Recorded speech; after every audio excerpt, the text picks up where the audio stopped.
And yes, I am back. I promise that if the launch show makes sense, like a little bit of sense, I'll definitely come back and we'll continue with Big Brother conversations. Hi guys, my name is Karen Ayudewe. You can just call me Karen Ayu, and this is Big Brother conversations, where we analyze certain things on the reality game show. Now, first of all, I'm not going to waste much time. I'm going to quickly run this as fast as possible because the show is already on. I'm going to talk about the launch show, how it went down, and the unique moments, like some of the things that we noticed. That is what I'm going to center on. We are going to talk about the things that we noticed in the launch show. So quickly, let's give a rundown of how the show went and what we noticed and observed. Okay, so Ebuka came back to the diary section as usual to discuss with Big Brother. Big Brother told him, hope you're not feeling bad that you're not part of the All-Stars, and he was like, no, I'm not. I'm kind of a little bit jealous, but then it's fine. I have to do my job. And then Big Brother also gave him some little secrets on what's going to happen in the show. And after that, Ebuka was on stage. Coming on stage to perform was Casey performing his hit track Young, with a piano. And then they started introducing the housemates. Yes, first housemate, Sissy. I wasn't surprised when I saw Sissy. You all know that Sissy came from the Double Wahala set, and she was a very controversial housemate. In fact, she was one of the most talked about housemates. She was termed bitter leaf. I can never forget. They termed her bitter leaf. And then she came in with a very sweet vibe. That was one of the things I noticed. And I was beginning to wonder, like, is this Sissy or this just Sissy for the launch show or for day one? And everybody was also anticipating to see if she's going to greet Alex. Did she greet Alex? Yes, she did. She greeted Alex by saying Amuche. You all know too that Alex, I'm calling her by the name Sissy called her. Alex was also in Double Wahala, and Alex and Sissy were not in good terms. I think basically because of Toby. But then Toby is married now and he has a kid, and his wife is also expecting. So at the end of the day, what's the need for them to fight? They greeted each other. Sissy was very welcoming. That was one of the things we noticed and observed. She was very welcoming to all the housemates, very friendly, looked grown, well put together. Aside from that, I forgot to talk about Ebuka. Ebuka's energy was on another level. In fact, his energy was so different, like the energy we saw in Big Brother Titans. And he now went to show that, you see, this Big Brother Naija, it has an effect.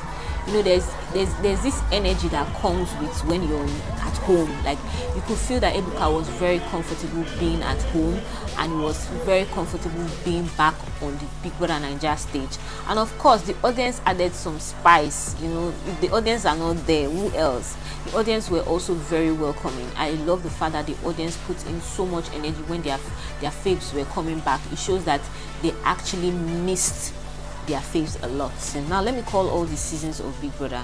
That's if I'm going to get them. After Ebuka's season, we have Sigobe. Sigobe brought in Uriel and Soma, if I'm not mistaken.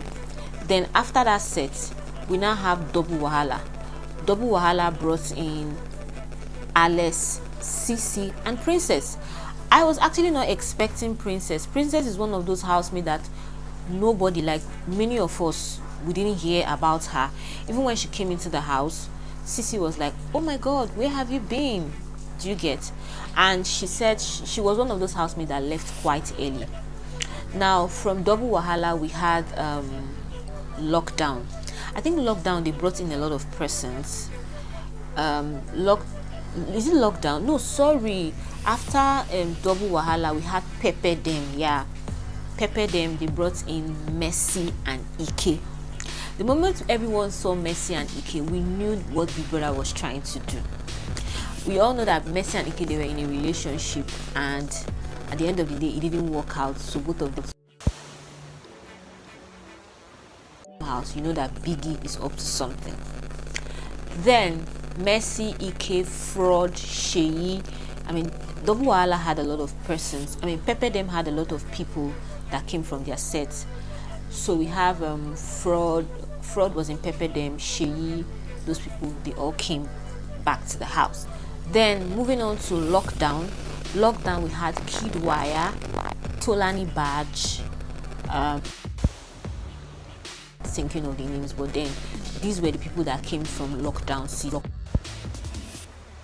From lockdown, we now had Shine Your Eyes, which was White Money, Pere, Cross, Angel. Cross and Angel, these people, they never ended well, even after the reunion. So once we saw Cross and Angel, we knew that Big Brother is up to something. Then after Shine Your Eyes, we now have the lockdown. Although people did not really vibe with the fact that lockdown housemates came into the house, because these were people that we just saw recently. They didn't really vibe with them, especially Doyin and Ilebaye. I actually was not expecting Doyin and Ilebaye, but everybody felt a little bit chilled to have Adekunle. From the internet trends, people were not talking much about Adekunle. They've actually even been, encouraging Adekunle, but for Doyin and Ilebaye, people do not see them. People feel like they are not even supposed to be there. Do you get? In fact, most people don't see Doyin and Ilebaye as all stars. Like, it's so shocking why people are having that kind of narrative. But then I feel like Biggie brought in Doyin because of the issue she has with Adekunle. And Adekunle and Doyin, we didn't see both of them having any conversation from the launch show, except maybe Biggie's camera did not show us that part. But then we saw the part that Sissy welcomed Alex. We did not see where Messi and Ike kind of avoided. Like, the moment he even saw Messi, you could see the expression he gave when he saw Messi. Those were the things we noticed and observed. Then which other housemate again? Cross and Angel. We didn't see these people say hi. Even up till now, they've not. I don't know if Perry has a problem with Angel, but I see this cold attitude whenever Perry is having a conversation. She has this very cold attitude. And who again do we feel had issues in the house that Big Brother brought back to the show? Who again? So yeah, it's just that. So Sissy, Alice, the housemate everybody was watching out for, Adekunle and Doyin, Cross with Angel, Messi with Ike. So definitely Big Brother had plans why he brought Doyin and Adekunle, and he had plans why he brought those set of housemates. Okay, the next thing that I observed and noticed was the maturity. Now this set of housemates that came in, these all stars, you could see growth in all the housemates that came on board. You could see maturity. It didn't look like it's a child's play thing. It looks like we are in for a game and we are in for serious business. And that was what even made me tell myself that, okay, this show is making sense, this launch is making sense. These people know that they are coming to fight for 120 million, and so you could see how they came in. Like, when you look at what you watch, you could see that it is maturity. You're not watching a child's play thing. Aside from the maturity, there was also friendly vibe. Stars are in the show, they have to be very friendly among each other. There was also the friendly vibe. We also noticed that. Then we noticed that level up housemates were not really appreciated, or level up housemates looked like strangers to other sets. You get it? Now look like this other previous set, they've actually not been watching Big Brother show maybe since they left or something. So the level up housemate, they look like strangers. Even there was a point where Messi asked Adekunle, "What are you doing here?" Do you get? Because these are people that just came out yesterday. They just came out like just yesterday out of the house. The housemate appearance was something we also noticed. Every housemate looked like a brand. Their outfit was so on point. The person's outfit that stood out, that called in so much of attention, was Messi's outfit. The moment she stepped on stage, it was something else. And then another thing that we noticed and observed is that thing that they call Biggie verse. I don't know if you saw it. So Biggie did not use social media platforms like Facebook, Instagram, Twitter. They introduced this thing they call Biggie verse. I guess maybe that is their own social media platform they are trying to promote. It's kind of outstanding. I like the fact that they try to create their own out of the show, which makes it very unique and on point.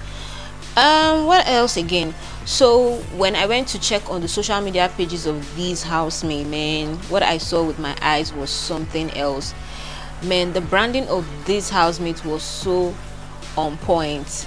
like their pictures, videos, like it's like they know what they are coming to do on the show.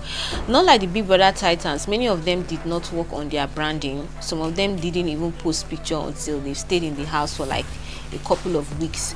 But these people, they snapped pictures, they did videos, like it's like they have a team. They actually know that this is how this reality game show works. So it's going to be fire competition. A lot is going to happen. I can't wait for certain things that is going to happen, like arguments, fights, and all of that. But I'm just telling you things that I noticed and things that I feel that are very much unique. Thank you very much, guys, for sticking around. I'm definitely enjoying this, and I'm sure I will come back again. The next time I'll be here to talk about the HOH game. We'll tell you things we notice and observe. So my name is Karen Ayu. Don't forget to follow this platform, Gist Always. Also subscribe, and you can also follow me on social media at Karen Ayu on all social media platforms. Thank you very much, and see you in my next video. Visit www.gistalways.ng to be inspired and be informed.